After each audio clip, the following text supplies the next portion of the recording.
Welcome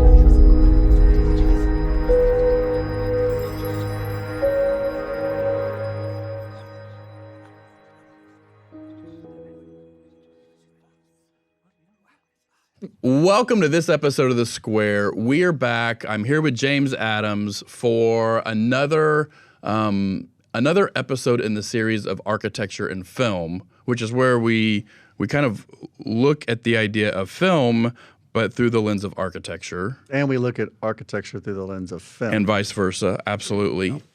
And today, the first episode, we really talked a little bit about just the idea in general. Today, we're going to be talking about setting and genre and a few of the topics that go along with that. But what were the two films that we picked for this one? Well, before we even get there, I want to say that what's interesting about this, and I think what made it a hard time for us to select some movies for this was, and we'll talk about this, is that genre and setting are inextricably linked. Right. I think that really made it a hard time. As more we talked about one topic, we realized, well, you're really talking about the other as well. There were multiple times with Adam, our producer, where we were debating which one should go first, and we've decided just to tackle them and see what happens. Yeah. So to your question, we settled on two movies. Yes. And I think that they're interesting because they're I wouldn't say they're obscure, but they're relatively low budget films. Yep. Relatively recently made. 15-ish million. 15 million each. Yep. Right. And they were done in the last 10 years or so, 5-10 years. And a lot of people have probably seen them or heard of them. I hadn't seen, well, I'll tell you what the first one was. I had not seen The Favorite. Okay. I had seen the second one, which is Ex Machina. And I'd seen that one actually a couple of times. I really enjoyed that movie. But I'd never seen The Favorite. So The Favorite, 2018, Yorgos Lanthimos. I'm probably butchering his name. Yorgos Lanthimos. Lanthimos. Yes. So reference my cheat sheet. he is a absurd director, made some absurd movies. Yeah. People may know The Lobster. About 10 years earlier, and also The Killing of a Sacred Deer. Yep. Those were his first two English-spoken films. I think he has 5-10 movies before that as well. So The Favorite took him in a completely different direction. A very interesting period piece movie. Yeah. And we'll talk more about that. But then the other movie, again, Ex Machina, 2015, also a $15 million film, A24 production. And that movie was Alex Garland. Yep. And that movie is, unlike the absurd period piece that is The Favorite, it is a cerebral psychological thriller. Yeah. Science fiction, a little bit of horror. It kind of crosses a few different genres. Yeah, it does. It's interesting. Well, yeah. So spoiler alert, but without giving too much away, the horror, a lot of the horror elements that kind of come at the end, I think were even creepier because in some ways they were so void of emotion. Yeah. But we'll get at it. So one of the things that I think really struck me is and this is kind of a little bit weird, but in The Favorite, the lens that the DP used was like a 6 millimeter? 6 millimeter fisheye. So it was a really wide lens, and I think I had an impression of why he did that was different than what you did, which I think both can be equally as true. Probably yours is more true. I think but for interpretation, having been in a couple of those, the old English type houses, they're really pretty small. They were very efficient in their space, and that lens made them look so much bigger than they really were. And he was trying to pack a lot of things into a very small space, so that kind of gave him more room to work with. Absolutely. But then you were reading an article about the lens. Sure. Well, and also the director had a little bit to say about this too. Is that the idea with that movie? So let's back up a little bit and talk a little about the premise of both of these movies. Let's start with The Favorite, as we opened up with. So The Favorite is set in like 1704. Yeah, it's a period piece. Yeah, period piece, based on the relationship of the Queen and her the loneliness she experienced. She is in bad health. Yep. She has a long-standing lesbian relationship with, I guess it's her first cousin? Technically it's her. There's a relationship there, but she serves the position of basically the Queen's maid. Yes. And I mean, this is England in the early 1700s. Yeah. So none of this is unexpected. But and also I think an interesting thing about this movie right off the bat is that it is virtually and entirely a female cast. Yeah. What's that? The Bechdel test. Yeah. It's like the hallmark for that. Yeah. I think it almost fails it backwards, where I don't think there's really any scenes when two men speak in the movie. So very interesting play on that. We don't get to see a lot. So to get back on point to your question a moment ago, so the setup for this is that Emma Stone's character has shown up and is suddenly vying for power in the court of Queen Anne. And the way they film this is such that with the 6mm fisheye lens and these very I think the term is long shot, where we get a full head to toe of the actor in the scene. And they like the quick pan too. There's a lot of quick pans in there. So when you do that, and the quick pan, it's something I've picked up on is that it's a slow quick pan. Yeah. Where it's slow enough where it's almost as if you are in a first person with the camera. Yeah, and you're nodding, sweeping over, you're looking over, right? And so what that does in this, we're in this. This is all filmed in like West London, right? And North London, I think in 2 different places, and an old home, large, State. I think Downton Abbey type kind of homes, and small rooms, but they want to capture the entire environment. So this is also a very a time period. This is Victorian time period where everything is gilded and this may be a castle. It may not be quite what we see in some other movies. We talked about Amadeus beforehand. Right. Amadeus is very rich and laden with color and things, but this is still a much more ornamented, opulent environment. And the camera captures all of this in every scene. And it's weird. It actually creates a sense of claustrophobia because it actually captures everything in the room. And I think it's really interesting because it adds to that loneliness. Yeah. And you get these shots that are these long, continuous, not only long shots, they're long cuts, long takes. Yeah. So it's very first person, but also confined. And if you watch Ex Machina, in that movie, we have most of the scenes are very confined in tight quarters, also claustrophobic, but they're not. They're tight shots. Yeah. They're down hallways and corridors. There's lots of cuts. His use of glass too. It makes because with the glass walls, it's almost like the claustrophobia sneaks up on you. You just really don't realize until like when the power goes off and he stands up and is kind of like touching the ground. You don't realize how claustrophobic the scene is until that moment. Yes. So let's talk about that too. So the premise on Ex Machina in 2015. This is a movie about AI, but it's a movie about Ex Machina comes from the phrase Deus ex machina, God from the machine, right? And the idea from, I guess it's Greek literature and the theater of God coming down and interacting in a scene to change the course. Right. It's a tool in filmmaking too as well, right? It's a trope in filmmaking where sometimes well done, sometimes poorly. I think adaptation, the movie does a really good job of using that to move the story along, ironically, but effectively. But the term comes from that, and that's idea of this godlike power, right? And so the setting, the setup for the movie is that it is not in the future. I think the director said it's 10 minutes in the future. Yeah. So that plays into the architecture a lot and the technology we see. But the idea is that we have the wealthiest man in the world, and he is living a massive estate. He is the founder of basically what is Google and maybe Amazon and other products. There's a little bit of Apple thrown in. Well, Apple thrown exactly, yeah. And he's played by Oscar Isaac. His name is Nathan. Nathan, and he runs his company runs a competition, and the winner of this competition. What you think is a competition? I think it's a competition. But, spoiler alert. But the winner is Nathaniel. Caleb. I mixed two up. Sorry. Yeah. Caleb. That's played by Domhnall Gleeson. Right. What I loved about this is this came out the same year, I think, as The Force Awakens. Yes. And first time I'd seen Oscar Isaac. You saw him in Star Wars? Just seen him in Star Wars, I guess, and then I saw them in this movie. So or maybe the other way around. I saw them in this first. And very different characters, of course. And also this is a much better movie. But About Time. That's my favorite right. movie. But go keep going. So Domhnall Gleeson wins this competition. He's an employee for Blue Book, and he gets flown out in a helicopter out to this. We're brought through nature. There's several takes in the first few minutes of the movie, them flying in a helicopter for several hours over the landscape, and they're in Norway, or I think northwestern Norway, And they don't say that in the movie, but that's where it was set. Okay, hold on. Take a quick break because I was actually wondering this because you did such a good job of nailing so many details about the house that we talked about in the first episode with North by Northwest. Yes. Do you know anything about this house? Yeah. So this is gorgeous. It is. It's a hotel. I'm guessing the basement doesn't actually exist there. Nope. Okay. Nope, it doesn't. A little bit of movie magic there. That's what I figured. It's filmed largely on location. It's a hotel in Norway that is along a creek.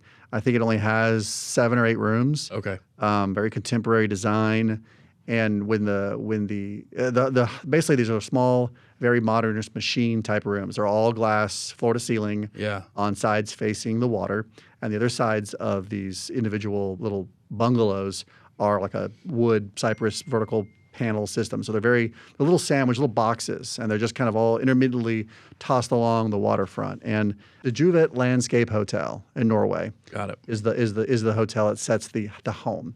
And so Caleb arrives by helicopter. Right. Caleb, yes. Yep. Arrives by helicopter, walks up to this house.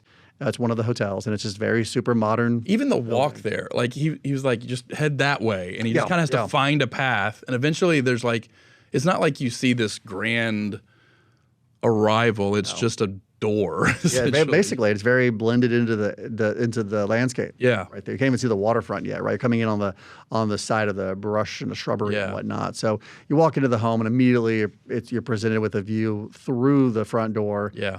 To the all-glass facade on the other side where you can see the water running, right? So he goes into this, and this is where the movie magic happens. They then begin to combine a lot of these spaces.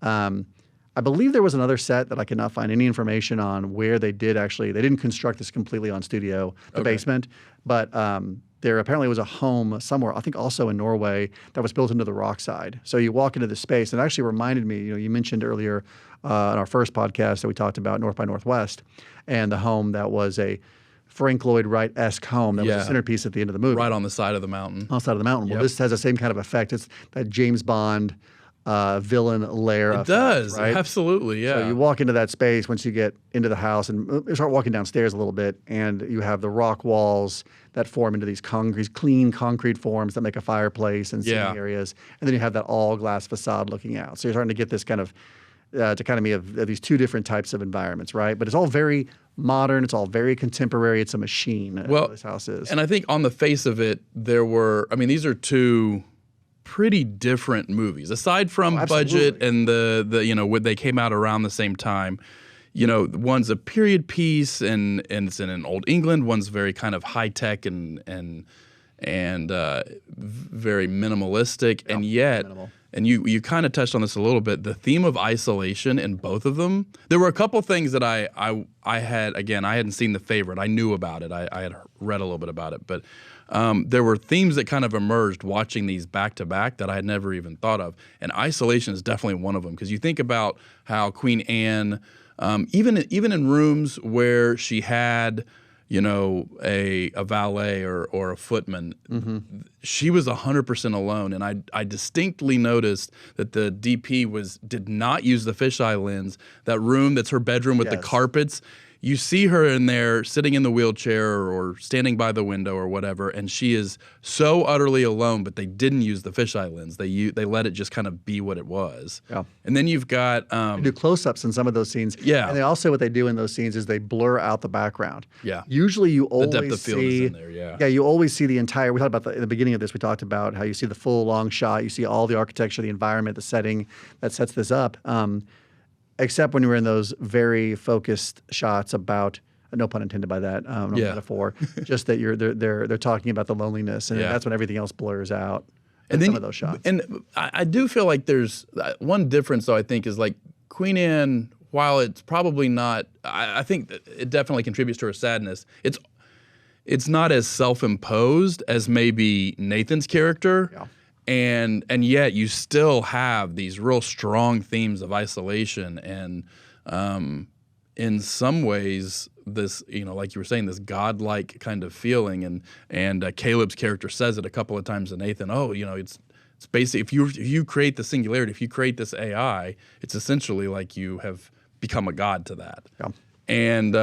And then certainly in the royalty in England, there was definitely a sacred feeling to it. And so you create these isolations in two completely different settings using two completely different techniques. And I think it works equally as well in both of them. It does. It does. To hit on a little bit more of the architecture too, and we'll come back to that and I was getting a little bit down a rabbit hole of I love it when we go down rabbit holes. but I think it's interesting. Was the rabbit hole a play on The Favorite and actually, what happens? The looking glass is a literal line Yeah. as well. So I think it's interesting. In Ex Machina, they make that he uses that line through the looking glass, and it's a reference to the game they're playing. Yep. They're playing this game in The Favorite. Yes, but so you have this upstairs that's modeled after this, that's filmed on location in Norway in this hotel, as if this is the living quarters for our eccentric billionaire, trillionaire, whatever he is. How much ever money he has. And it's bright, it's well lit. You get to see the environment. You're in the glass, but in these scenes, through the amount of glass and the way it's set up, you're not captive in the glass. Yeah. The glass is more protecting you. It's just shielding you from nature, but you're still with nature. It's full height. It's very open. It's a positive. But then as you walk down and you descend into what basically is this, billionaire's laboratory we're quickly introduced to in the movie. This is where our protagonist, I guess, is introduced the idea that the other major project that's going on here is creating AI, creating robots. Which you still have the floor-to-ceiling glass, and depending on how you look at it, it's still there for a protection against something. Maybe not the forces of nature, maybe the forces of invention, but still, there's from a really practical standpoint, all I could think about was like, man, how are they dealing with the reflections in that glass? That's a good point. Because dealing with glass on a film set is usually just a huge pain in the neck. But I love how, again, like multiple times you see her confinement and isolation. You have this small box that Caleb sits in when he's talking with Ava, and the confinement that he feels, especially when the power goes off and he's trapped inside of it. Oh yeah, both at the beginning and at the end. Claustrophobic. But that's interesting too. Those so when he's in there and he's in the so basically. The movie centers around a fourth or third, I guess, actor at this point. So this is playing the role of Ava is Alicia Vikander. Vikander. Yeah. So I think this is one of her early roles. She has a background in dancing, which is important because as her role as a robot, as an AI robot, she had to develop very early on her own body language of how she was going to move. Right. And she wanted to create something that was authentic to the role she was in. She wanted to do something that was unique. She was looking at Metropolis and Star Wars, all kinds of different robots we know, and wanted to get away from all of that. How do they create something more iconic? And that was a big part of the production team. It's also her role as how she moves fluidly in the role. I think the biggest compliment you can make about it is you don't think about it. Like it's very in the background. It's very. It very much flows with who you think of her character is. It's not in any way something that stands out or is, when you're just speaking of Star Wars and thinking about Domhnall Green, you think about like some of the robot movements that are in Star Wars are so exaggerated or so forced because, exactly. And yet hers are just so kind of intuitive as to what you would expect, and she nailed it. And the fact that not only does it seem natural, it doesn't just seem like a person in a suit. Yeah, there's no green screens. There was some time the way they did the set. Part of the reason that movie was so cheap was they filmed it so quickly. Yeah, they did so many setups, like 25 setups a day or something, which I think it's a lot. That is a blistering pace to do a movie. So not a lot of takes either, I assume, with that. Not a lot of setup. Which says a lot about their acting as well, because when you're constantly doing new setups and you're having to stay in character and thinking through, because obviously you're not shooting it linearly. That's incredible. So what the rooms that Caleb finds himself in, like his room, and I'm thinking about the kind of the workroom that had the big light table in it. There were these.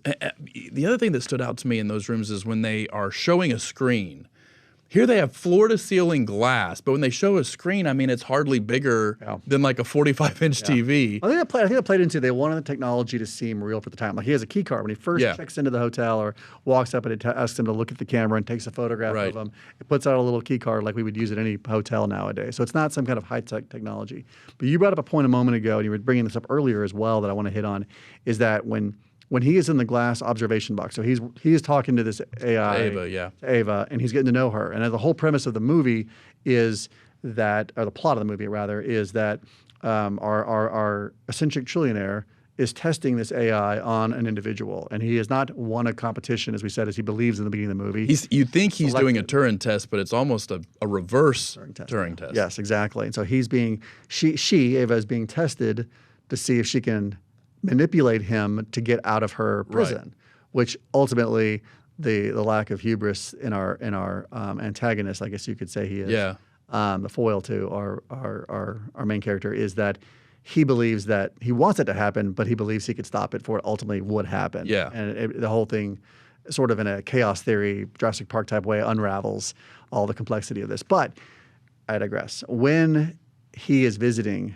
Nathan is visiting with Ava in these observation areas. He's in a small glass box, like a little bit of a little room, a little bubble. I mean, it's not curved, it's floor-to-ceiling glass, but it's this little bubble he walks into her room, and her space is quite large. Now, it's confined, it's in a basement, and there's one little tree at the end with the daylight. Which I love that the first shot of her is her silhouetted, and what you're really seeing in focus is this tree and this idea of growth and new beginning. Well, what you're getting is, and these are all over the country in zoo experiences, but if you ever go to like the Dallas Zoo, the aquarium here in the West End in Dallas, a fantastic facility, but there is I'm not sure if it's a Black Panther, I guess. It's in a large glass enclosure, and it's indoors. Yep. And it's got a natural environment inside there, but it's got a little runway to go outside. Yep. It can escape and go out there and be around nature for a moment, but it can't go anywhere there. It's pretty confined out there, and then it comes back in. And it's actually kind of sad. You watch this I think a lot of people feel that way because these animals that are big, huge expanses be able to run around in. Yeah, but also we're the bumbling masses coming in and looking through the glass at this animal, and that's how Ava is. She is like a lion or a tiger walking back and forth, talking to him through the glass.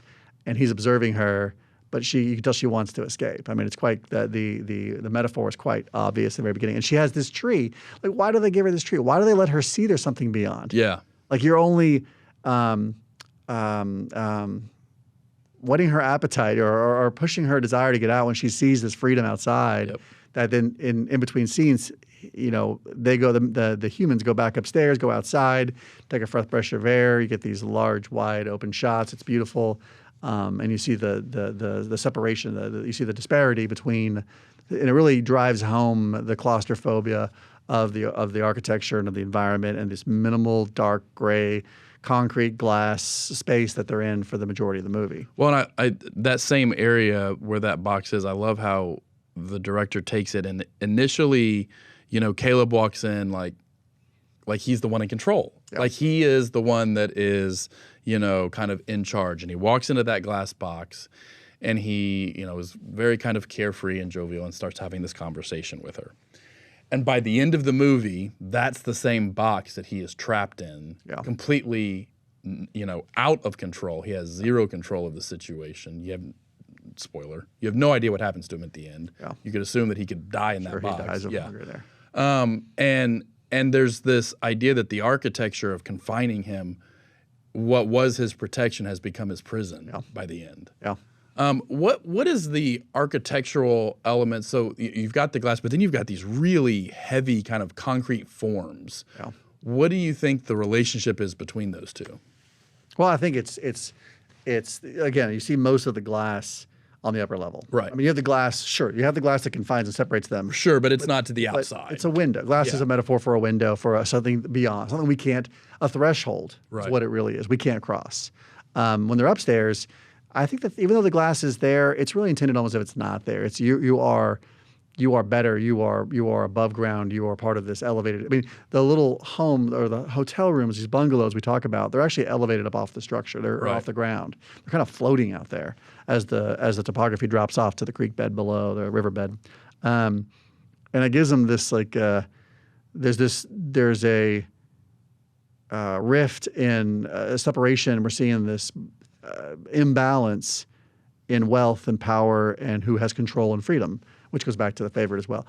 And then when you go down to when you're in the laboratory, you're in the basement. Yeah. You're down in the lab. You're in a bunker. Yeah. You're locked down, not to be escaped. You're protected from above, but you're also confined from above and from that freedom. And so that's the whole genesis of this experiment. I think a thing too is that the way that you talked about lighting earlier, and it's funny, this is a tangent, but it reminded me of one of the many bloopers we always look for in old classic films is the one when Harrison Ford in Raiders of the Lost Ark, playing Indiana Jones, goes into the tomb, into the pit where all the snakes are near the end of the final act of the movie, and he lands in the dust and looks up, and there is a king cobra right in front of him.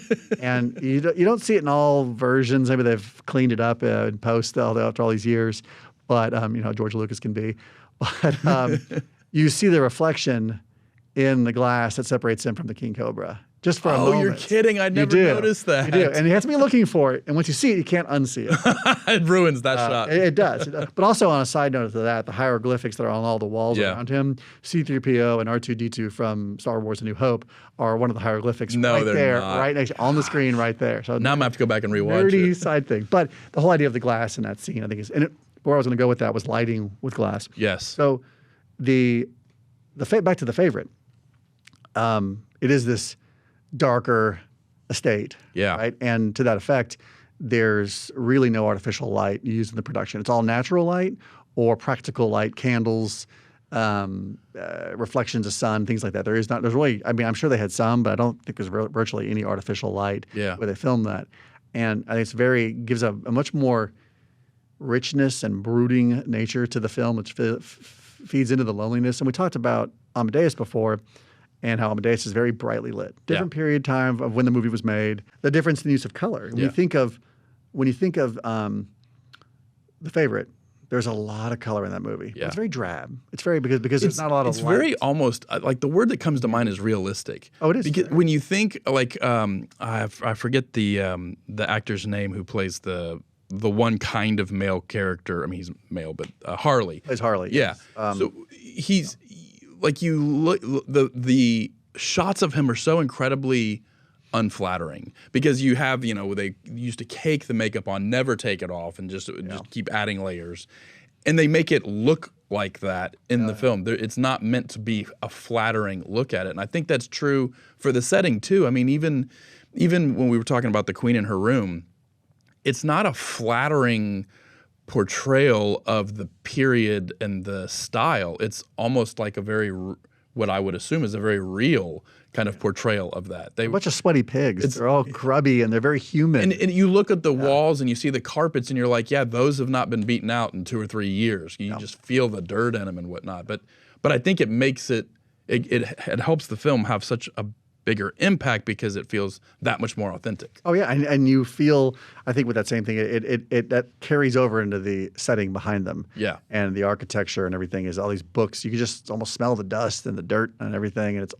it's very different for being a period piece. It totally puts the period piece, especially a period piece of the Victorian era, on its head. Yeah. Just completely, because it does, instead of leaning into it the way a lot of movies do, bright colors and let's show off all this ornamentation and this opulence, they muddy, they grease up the lens, they muddy it up, right? Well, and I think that both films, they don't use a lot of sets. I mean, you think about Ex Machina, there's probably 6 setups. Like there's, they're basically 6 locations. But even for The Favorite, they have the exterior where they're shooting the doves or pigeons or whatever it is.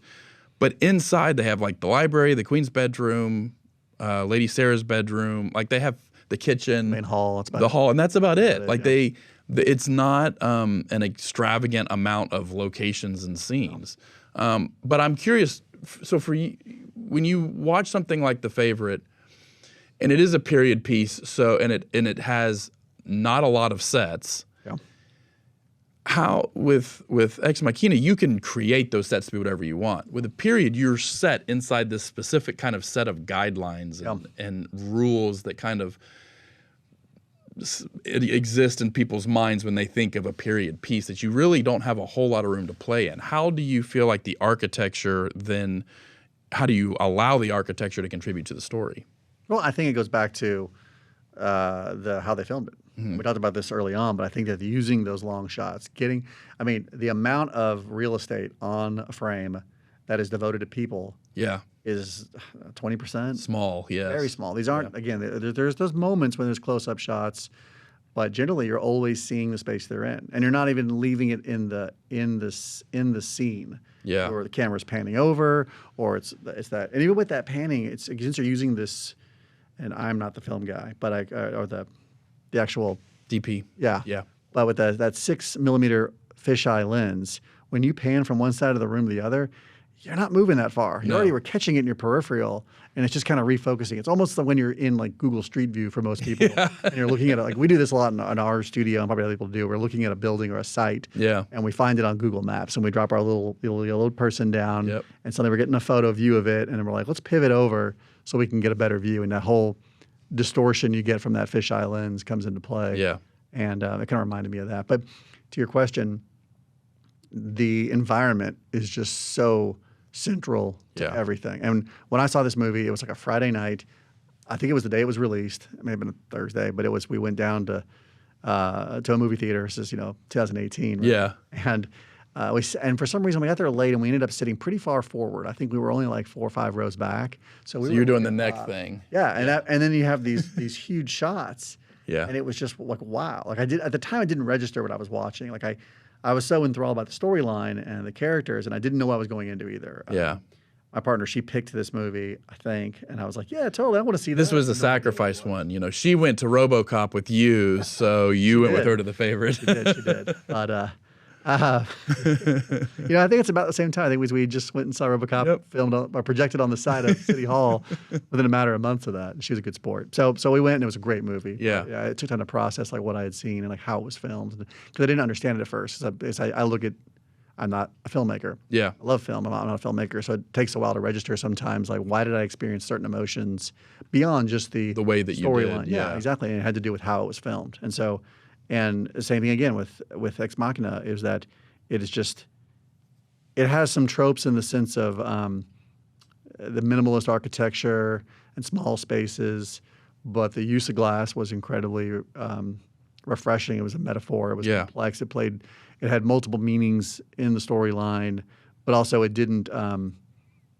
It was true to the setting that the movie was made in, the genre was made in. I mean, it's still very much science fiction, but not so futuristic, almost in the sense, I think someone said, if this AI was found to be real today, like right now, even though this, 7 years after the movie was made, we'd probably be a little surprised, but we probably would take it in stride and go, wow, okay, this is cool. I think we're here. And it's not so otherworldly as it used to be. It's got a long shelf life. I think, and I'd be curious to see how long a shelf life, because a lot of movies that are trying to be forward thinking, in the year 1985, the world has come to it. You've seen that graphic of like where we are in the history of sci-fi movies, and we're like halfway through the list. 2001 or 1997 Judgment Day for Terminator. I mean, all these things are obviously long, but I think a movie like this manages to have a pretty long shelf life because it doesn't try to be too futuristic or too forward thinking.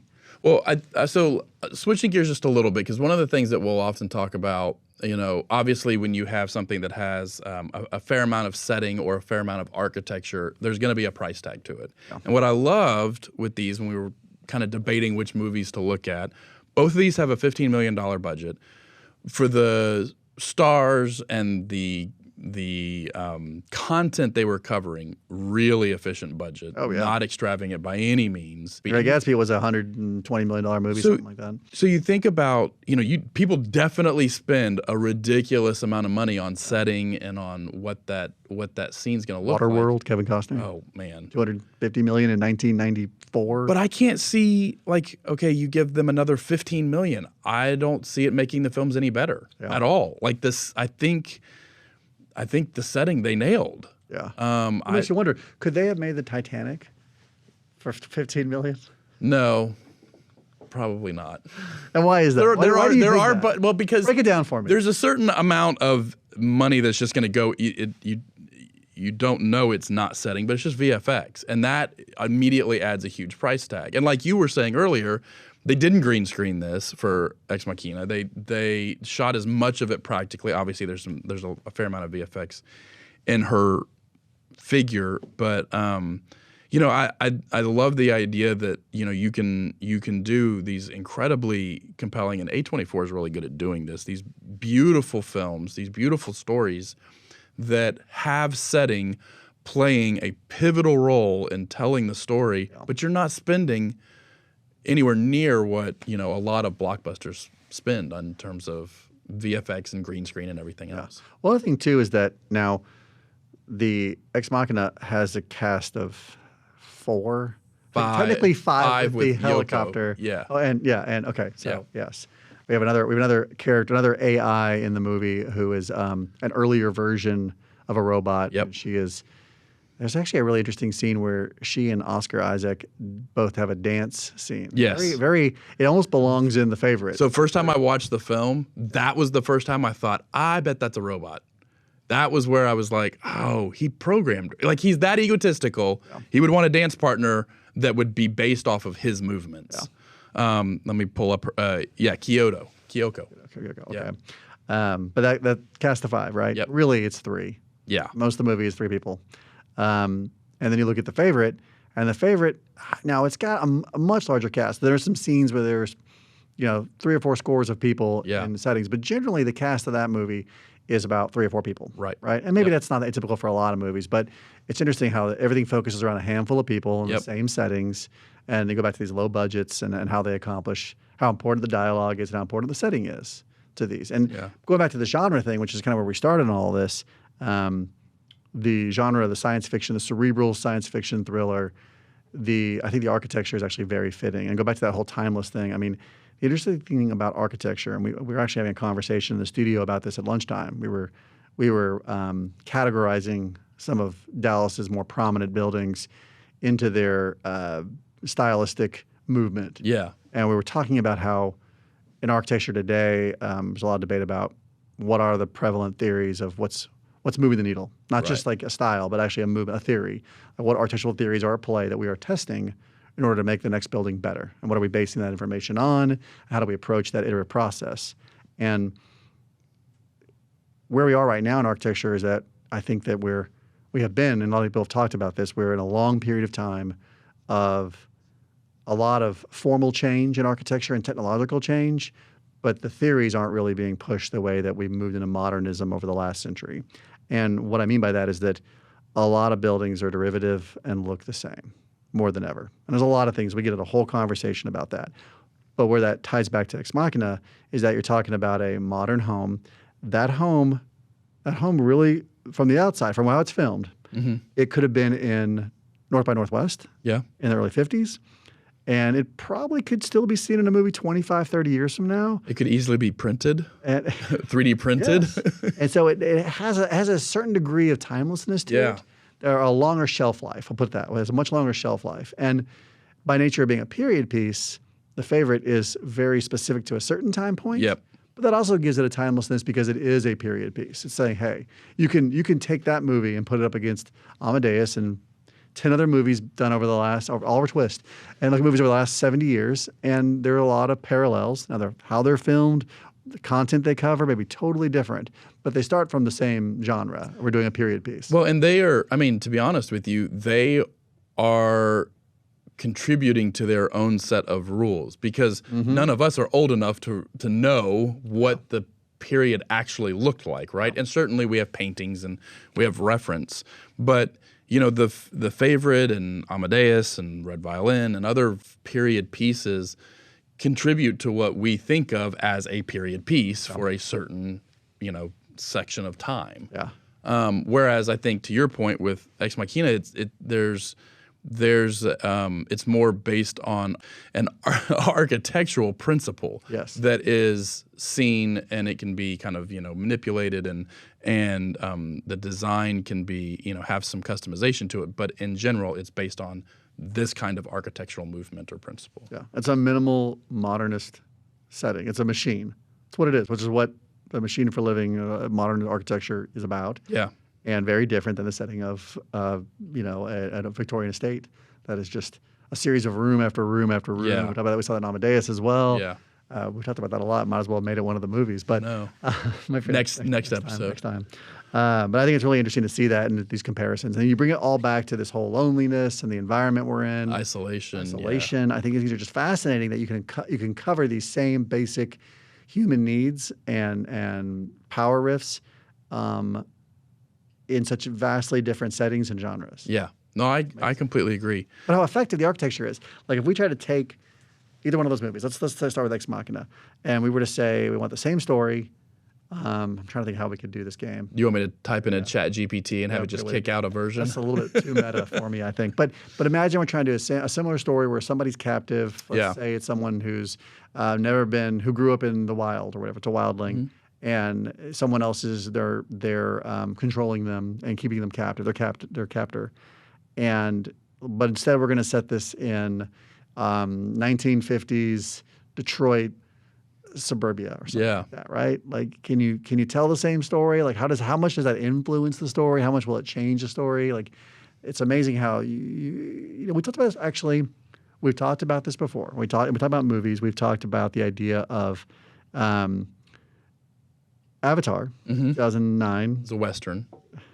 Yes. It's also 1991's Dance to the Wolves. Yep. Is that the right year? 1989. Man, I'm going to get... It's really close. Viewers are going to call in on that one, right? All five of them. Please do. But it's also Fern Gully, early 90s animated film. All the same could also basic be story. Well, yeah. I was thinking Treasure Planet and I mean, there's time after time at some of these same stories just get kind of remade. But I to your point, I think the thing that makes Ex Machina different is there's a humanity that doesn't exist in her, but that she really wants. Yes. And like the scene, we talked about this a little bit before we started recording,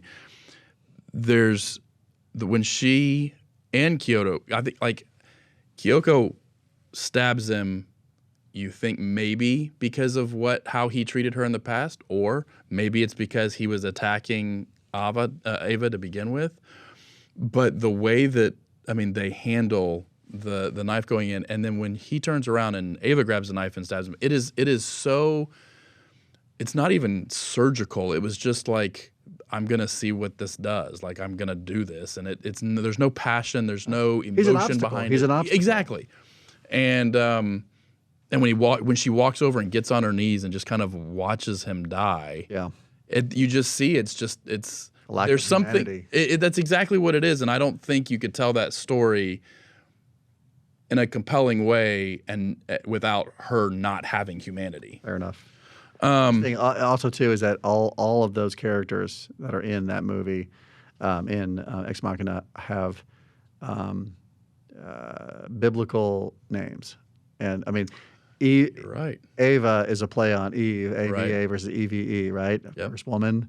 Yep. That's what she is. It's an interesting little. We talked about last time. One of the movies that you brought to the table was the eugenics movie.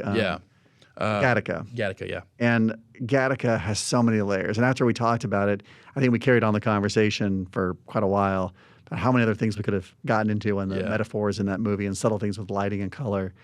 And I think that when you can find those layers in a movie, upon repeated watching sometimes, it is just, it's delightful. And I think it's one of the things we talked about early on when we started this podcast was the parallels just between architecture and film. How architecture also is very complicated and there's so many layers to it. There's so much authorship from so many different people in a good piece of architecture that there are things you have to keep coming back for to pick up on. Details that are lost sometimes on your first experience with it. Totally. Like that. I could not agree more. Like, people will give a director credit for the depth of a film. And 100%, the director is, kind of typically where the buck stops, right? So you have to give them their due for that vision. That said, the casting directors, the DP, the editor, the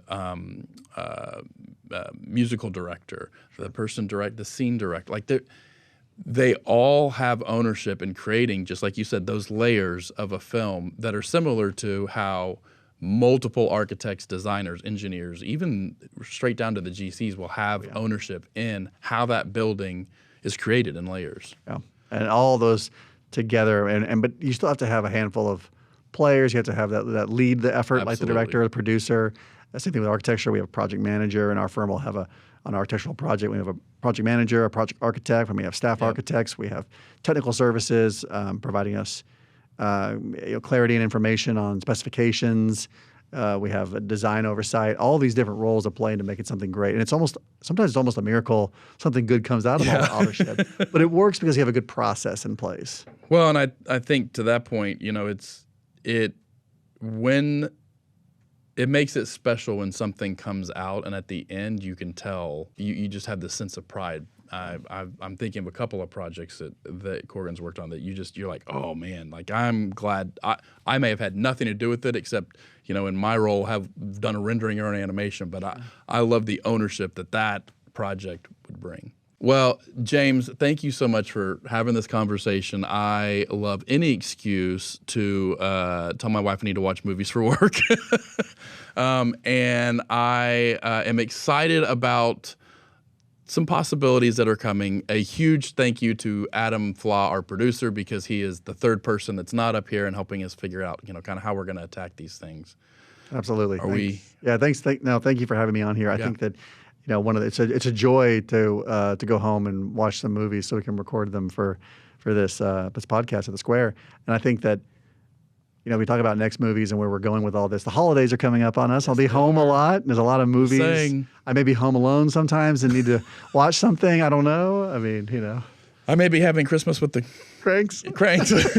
So we'll see what happens next. But thank you so much for watching or listening, whichever you're doing, and make sure to check out the next episode of TheSquare.